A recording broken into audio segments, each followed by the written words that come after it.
Hello, ladies and gentlemen. Forgive me for eating. I was just eating, and they were just talking about Group D, and then it started out of nowhere. I didn't have the expectation. Let me just chew this.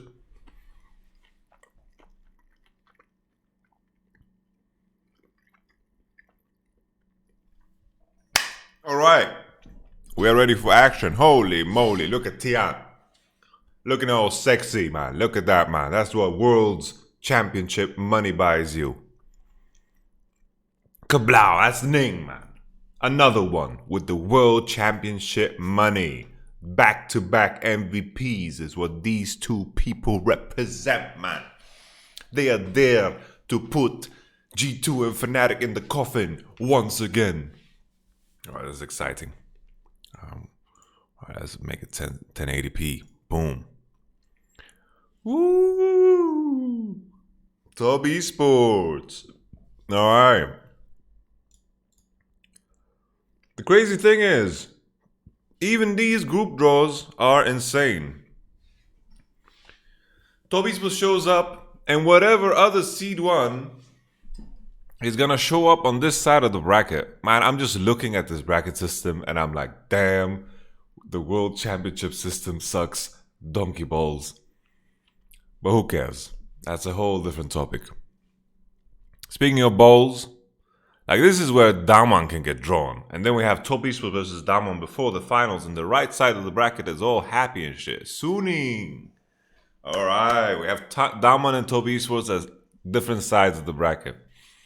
But imagine now, think about the C2 teams, what they need to go through in order to get to the finals. Potentially you need to beat Suning and then Top Esports. That is mental. But keep in mind already, because Suning is on this side, it means that G2 will be on the other side of the bracket. Which is really good for G2. This is good so far for G2, I think. G2 want to be in the same box as JNG and Damwon. So this is very good for them. Very good, actually. Holy, G2 fans rejoice. Oh, Fnatic fans. Oh, Fnatic fans don't rejoice. Fnatic fans are pretty... Honestly, no matter what happened to Fnatic fans, it would be rough. But the southern side of the bracket does indeed look easier already.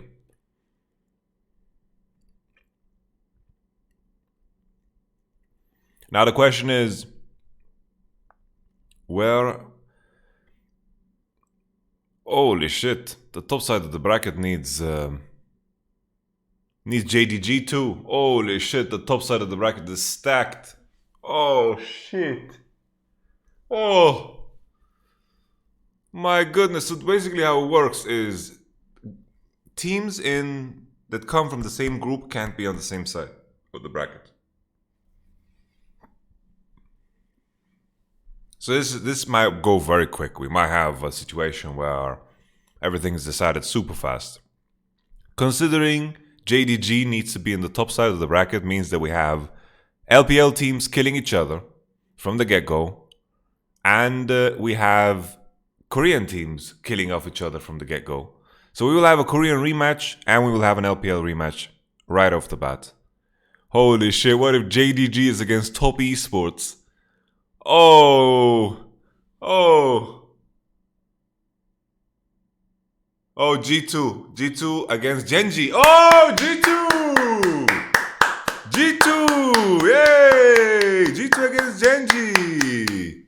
Good for G2. Lucky G2. They're in the Korean side, as we said. Put him in there, bosses. Holy moly. G2 against Genji. Boom. Man, this is the dream. This is a dream for G2. It's a rerun. G2 beat Genji, G2 beat Damwon, and then lose to an LPL team in the finals. Woo! The usual. Okay. Now it's just a question of JDG or which one goes against Top. Oh! Fnatic versus Top Esports. Oh. Wait. Yeah. Fnatic versus Top Esports. The bracket is decided already. Fnatic versus Top Esports, and we will have Suning versus Fnatic versus Top, Suning versus JDG. JDG 3-0 Suning the last time. Wait, no. Top Esports 3-0 Suning the last time. Sorry. Everything's said and done. Everything is said and done. Now everything is just ceremony from now on. Well, G2 got the dream draw. That is JDG versus Suning. G2 got the dream draw. Fnatic got the most brutal draw. The top side of the bracket is definitely way more stacked. It looks like Damwon have a very easy path to the finals, while Top Esports is going to have to work super hard for it.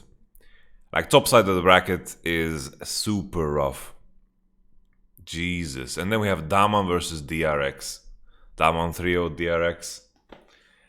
Yeah, bottom side of the bracket looks much easier than top side of the bracket. I would give you predictions right now, but I kind of want to, I can give you some preliminary predictions, but I want to kind of let it, boil a little bit just to get a feel for it. But DRX Damwon rematch is fun, but last time we saw that it was completely one-sided. I think DRX as a team, post 15-minute mark, like pre-15-minute mark, they are very good. Very precise as a team, work together super well, but then afterwards, it just... They don't know how to play the macro game post 15 to 20 minute mark unless they're super far ahead. They don't know how to execute team fights well, and that's the separator here. I think Damwon, if they draw out games long enough, Damwon's going to have an easy time against DRX. For Damwon, that's a dream draw through too.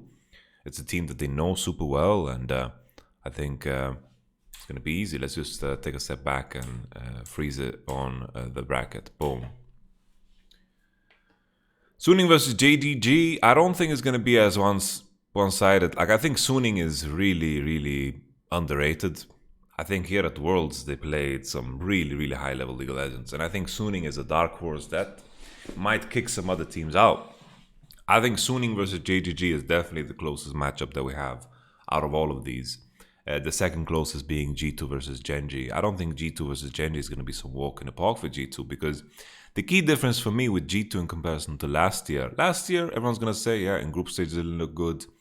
But I could still see qualities in G2 that they had that were better than others. I think they had a lot of versatility in draft, which was super, super powerful. They had a very good grasp of the meta, and their mid to late game decision making was the best. Even in the best of 5 against FPX, there were some things that they did that made the games a bit competitive. I'm thinking about the Varos game specifically that they played.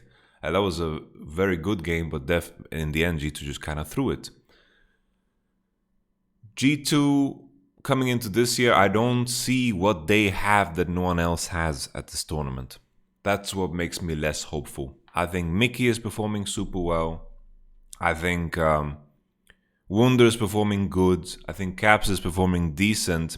It's been a weird tournament for mid laners, right? A lot of hyped up mid laners, but mid hasn't been the central role for teams at all. So it hasn't been like a big topic of discussion. A lot of Galio play and a lot of boring play that just is there to line up your jungler. The question is, of course, with G2 always is, how much do they manage to figure out? Will they be leaders once again instead of followers? The tricky thing is about early game junglers is that these early game junglers, so-called ganking junglers, they lose against the farming junglers. Volibear is not good against Nidalee. Volibear is not good against Graves. Volibear is not good against Lilia. That's the problem. The farming junglers are the strongest early game junglers. That is the biggest issue. And it would be funny to see G2 in a light where they remove a lot of these junglers. But Genji at the same time, I don't know. I think Genji will have an easy time beating G2 if they play through bottom and just counterpick bottom instead of picking like the usual strong champs. Like if that's their focus, I think Genji bottom is performing much better than G2's bottom in terms of lane phase. Because G2's bot lane struggled against the Team Liquid bot lane, which is, there's no shame in that, but Ruler and Life, I feel like, are better. That one time where they picked the Taric into the Leona with the Aphelios, they 2v2 killed Fnatic's bot lane. Sure, they made a blunder. They all in when they didn't need to. But all in all, I think Genji is a strong one. Predicting Genji G2 is something I would have to think about. But my preliminary is Genji win. My preliminary, of course, for Damwon, I don't think that's going to change. Damwon win. I'm fairly certain I can predict like maybe a 3-1 here. Suning JDG, I think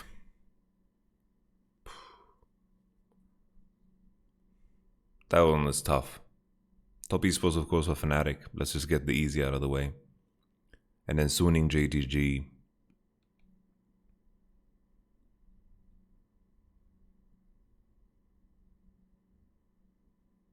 Suning JDG.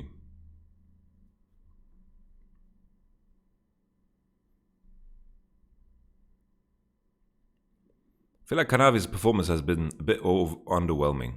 And SOFM has really he has blown my mind.